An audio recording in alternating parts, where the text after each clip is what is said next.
Hello and welcome to today's lesson on trig ratios. It's going to cover topics in standard 3.3 and it's also going to go over questions underneath the lesson in Study Island called Trigonometric ratios. I'm glad that you can join us today. And we're going to be talking about sine, cosine, tangent, and some people call that SOHCAHTOA, or there's other mnemonics that we're going to go over to help you remember the definitions of those trig ratios. And as always, remember you should be taking notes, and if I go too fast, you can pause, fast forward, rewind, so you can stay caught up. And then you can even pause at the beginning of a question, try that out, see how you do, and then watch it to check yourself. So thanks for joining us today, and let's go ahead and look at those notes. So here are the definitions of our three trig functions: sine, cosine, and tangent. And the sine of an angle is equal to the opposite over the hypotenuse. So what this means is there's a button on your calculator that says SIN, which stands for sine. If you take that sine of an angle, that's the same as taking the length of the opposite side divided by the length of the hypotenuse side. And then the same for the cosine of this angle B is the same as taking the adjacent length divided by the hypotenuse length.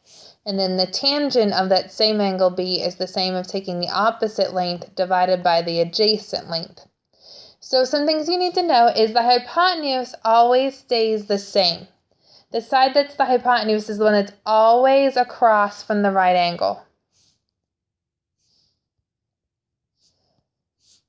The opposite and adjacent, that's going to change when whether or not you're talking about which angle you're talking about. So we never use sine, cosine, or tangent with the right angle when we're solving problems. You can, but it's not helpful. We always use it with the two that are non-right angles. So when we do that depending which one you're working with is going to depend which one's the opposite and which one's the adjacent leg. So the opposite leg is always the one across from the angle. So here we're looking at B, which is why it's highlighted purple, and across from it, that's our opposite leg. When we're working with the adjacent leg of B, we're looking at the leg that touches B.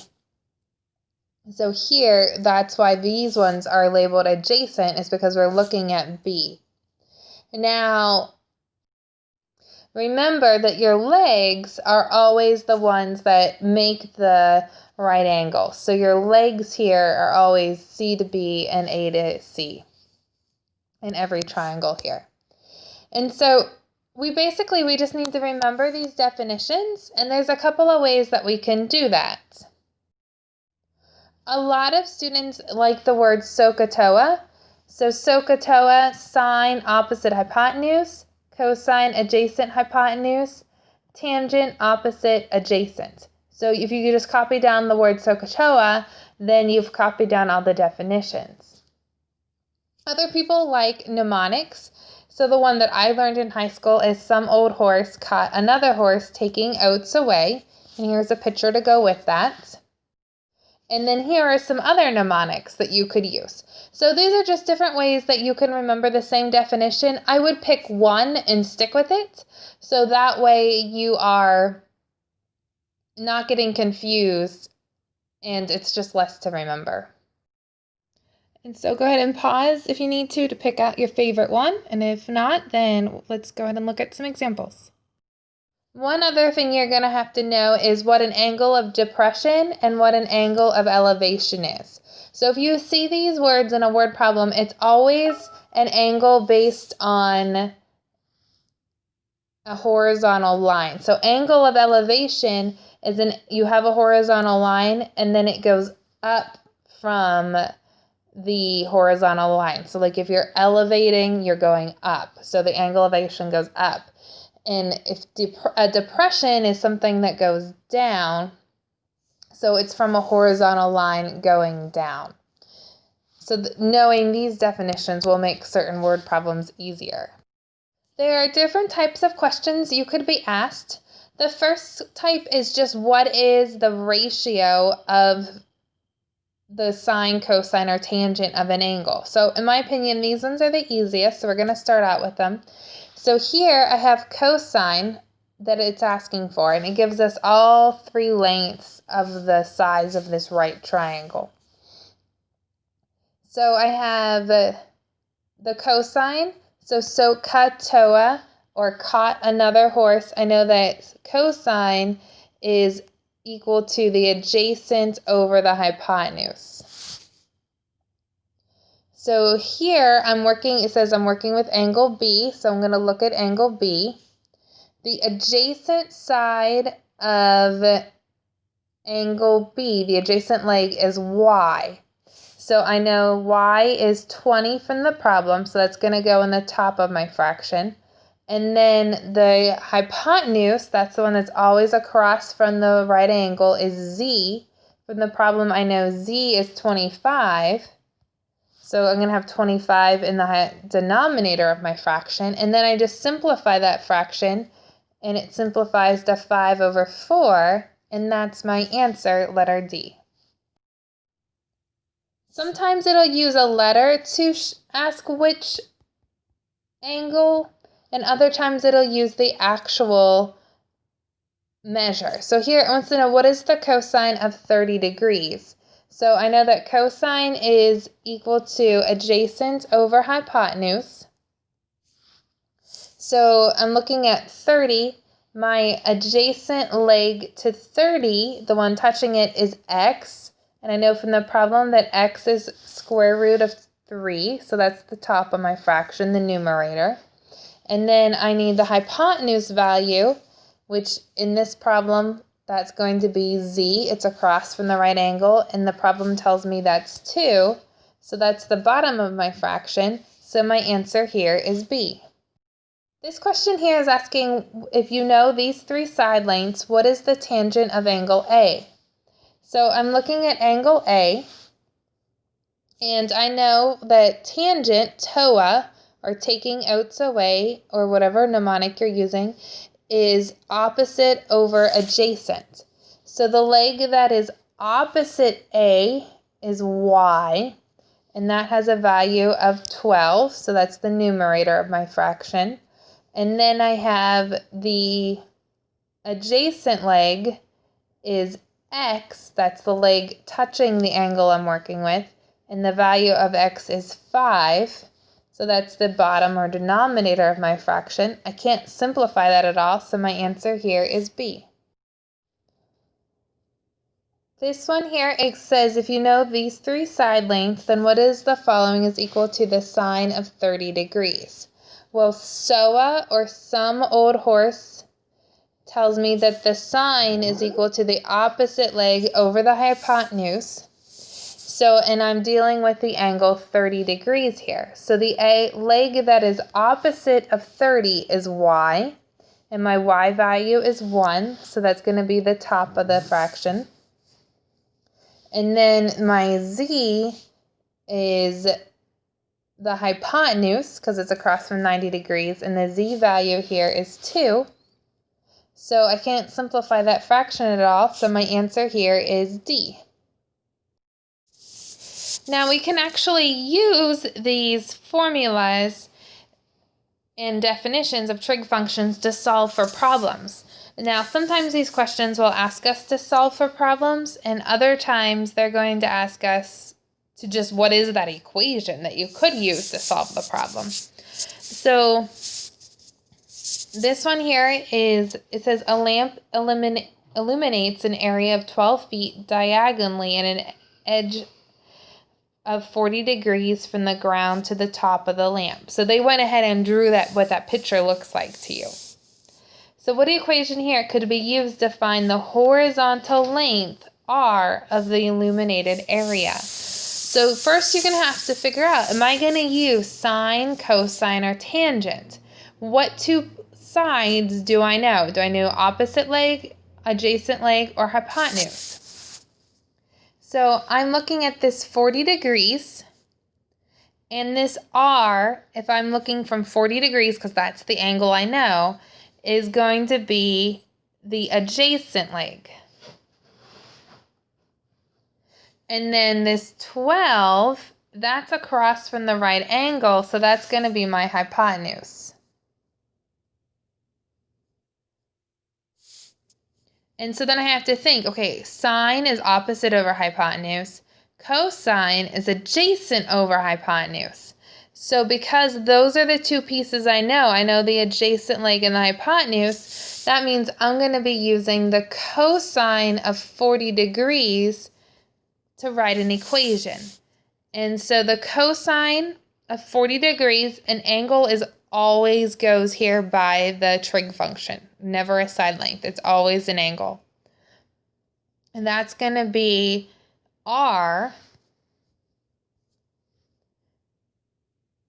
over 12. And that's the equation I can use to actually solve for R. But here, it just wants to know the equation. It doesn't want me to actually solve it. So my answer is going to be D. This equation here says Nicole is playing a baseball game on her computer. Her player is on second base.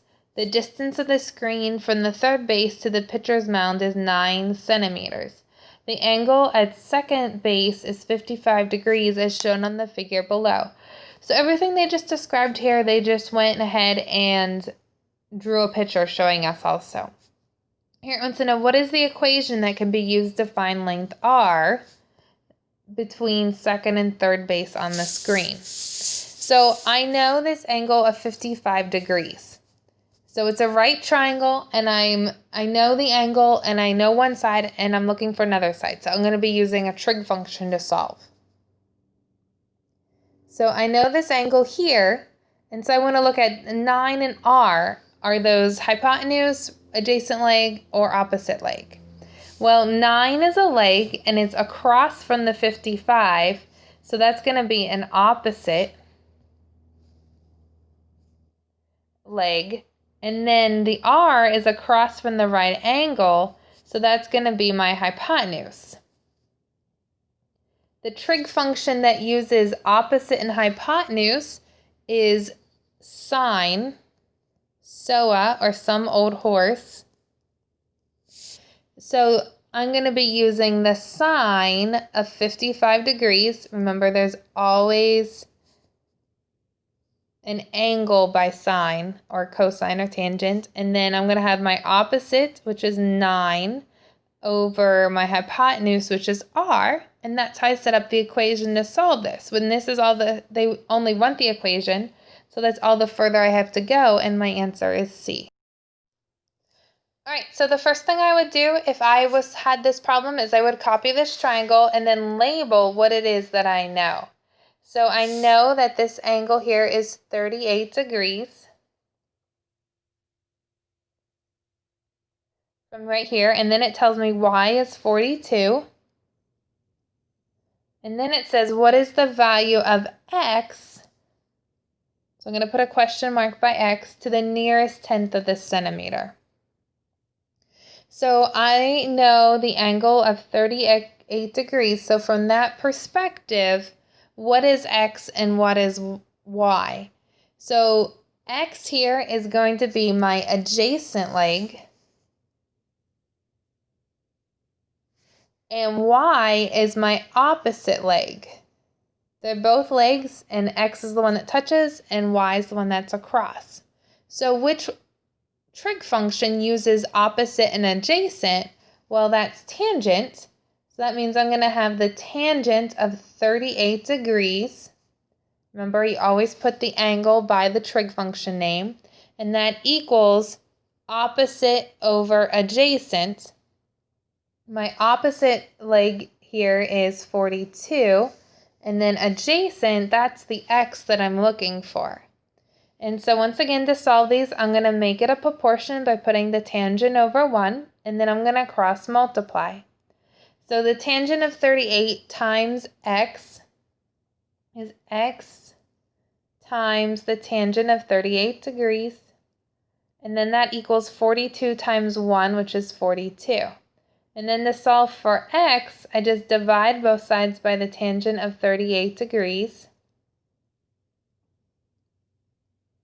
And so these all cancel out, and I'm left with x equals, and then I go ahead and do 42 divided by the tangent of 38 on the calculator. And when I do that and round to the nearest tenth, I get 53.8 as my answer, which is B. So here Daniel sees a lighthouse in the harbor. He estimates the angle of elevation is 70 degrees. If the lighthouse is 80 feet tall, what is the approximate distance between Daniel and the top of the lighthouse? Assume the lighthouse meets the ground at a right angle. So this is where knowing what the angle of elevation is very helpful. So we know that the angle of elevation is from a horizontal up. So that means here's my horizontal line. This is going to be my 70 degrees. So I can go ahead and write 70 degrees here. And then it told me the lighthouse and the ground make a right angle. And then it also told me that the lighthouse is 80 feet tall. And then it said, what is the approximate distance from David to the top of the lighthouse? So that means I am looking for this side here. So now I'm just going to have to figure out, am I working with, which two am I working with? The opposite leg, adjacent leg, or hypotenuse? So from the perspective of this 70-degree angle, 80 is an opposite leg.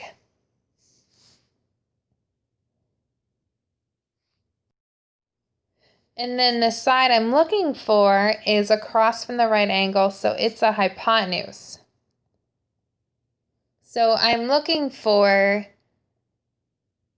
the trig function sine, because sine is equal to opposite over hypotenuse. So I'm going to have the sine, and then I write my angle of 70 degrees is equal to the opposite length, which is 80, over the hypotenuse, which is what I'm looking for. And so here, I'm going to go ahead and make this a proportion by putting the sine of 70 degrees over 1, and I'm going to cross multiply. So I'm going to have h times the sine of 70 degrees.